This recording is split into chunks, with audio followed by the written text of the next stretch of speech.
What is up, everybody? We are back here at King Film Sports for another week of NFL game predictions and betting locks, week number 4.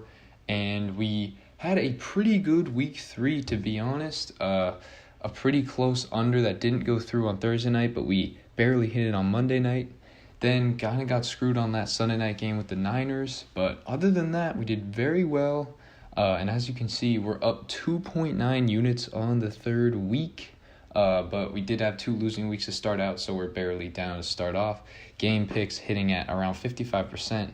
Definitely got to improve that, but we will going forward. First game here on Thursday night, I'm taking the Dolphins +3 in the hook against the Bengals. I just do not know why this Dolphins team is getting over a field goal in Cincinnati. Sure, in the long term, the Bengals are probably the better team, or were supposed to be going into the season. But right now, the way the Dolphins are playing, just knocking off the Bills at home, I know that was a very exhausting game, and they got to travel on a short week. But I just like the way this team is playing. I think Tua's going to be healthy. He's going to play. I think Tyreek Hill and that offense are going to have a better day than they did last time. And I assume that the defense won't play as good against the Bengals as they did the Bills, but they're still going to put together a good effort. So I think it's going to be a close game, but give me the Dolphins to cover here. Burrow and the Bengals looked decent last week, but it was against the Jets. So I think this one's very close. Give me the Dolphins +3 in the hook there. Next game, we get to the Vikings at the Saints. These two teams have played some great games in recent memory, and I'm going to be taking the Vikings -2 here. The Saints, to put it cleanly, have looked abysmal the last 2 weeks. Against the Bucks, couldn't really score anything, and then the Panthers as well couldn't put any points on the board. In this one, they're going to have to hang some points on the board to beat this Vikings team. Vikings offense didn't look great last week against the Lions. I think they'll bounce back. I think Justin Jefferson will have a big day. I just do not trust the Saints offense, though. Jameis Winston has just not been good enough, and especially Will Lutz at the kicker spot has been missing kicks, so I can't trust that. Give me the Minnesota to win it on the road. Next, we got the Browns at the Falcons. Give me another road team. Give me the Browns -1.5. They've just been playing great football with Jacoby Brissett at the helm. Been running the ball in fantastic fashion. I mean, really, if it weren't for that Jets choke, they should be undefeated.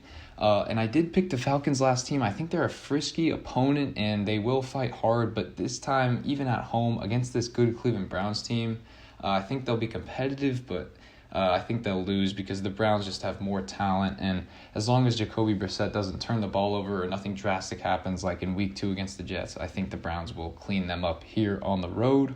Next, we get to a divisional clash here in the AFC South, a very wacky division so far with the Jags leading it at 2-1. We got the Titans and Colts here. Give me the away team, the Titans +3 in the hook. They've won this matchup 3 consecutive times. And I think this one is going to be tough because I do not like the way that the Titans have been playing so far this season. They barely beat the Raiders and really let them back in that game last week.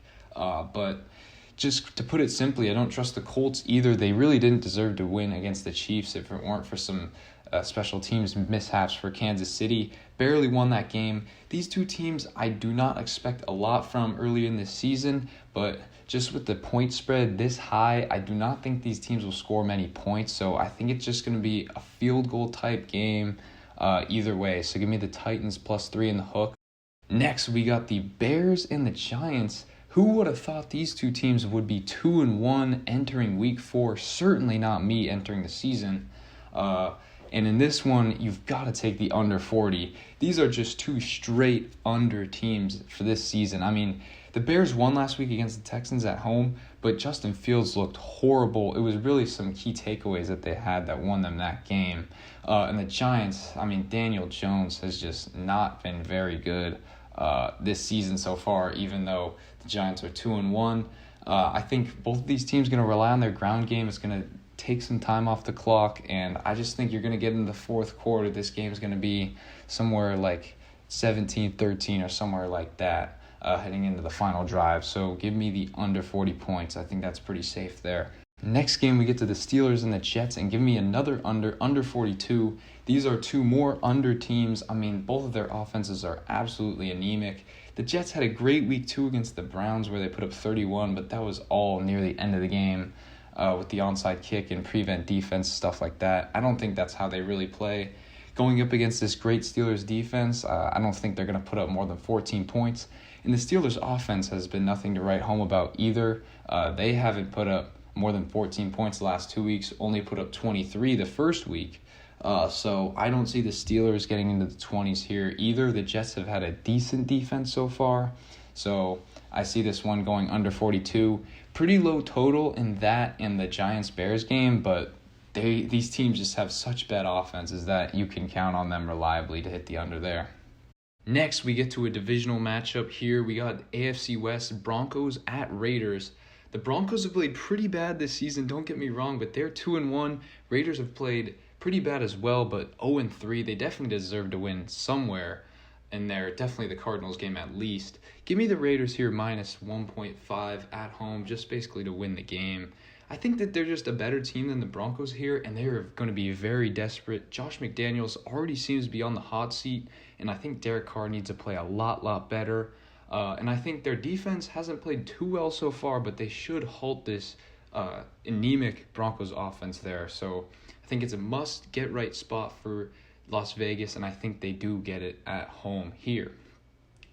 Next, we get to the Monday night game, and for the last pick of the week, I'm taking the Niners -2 against the Rams. I was kind of surprised that they were favored in this spot, but I will still take them because -2 is basically just them to win the game. I think Jimmy G is going to have to play a lot better. You're also forgetting, though, that this was his first start of the year, and he wasn't really practicing with the team in the offseason or in training camp, didn't really know the playbook, so I think there has to be a grace period there.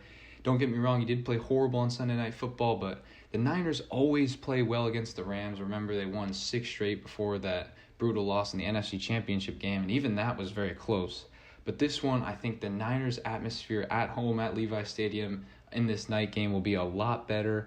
And the Niners' defense has played great so far, and it's not like the Rams' offense has looked very good in their own right.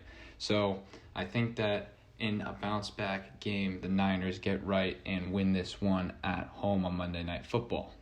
So that will do it for my picks, guys, for week number 4. I had 8 locks. Let me know what your guys' thoughts on them are in the comments down below. As always, be sure to like and subscribe, and I will see you all in the next one.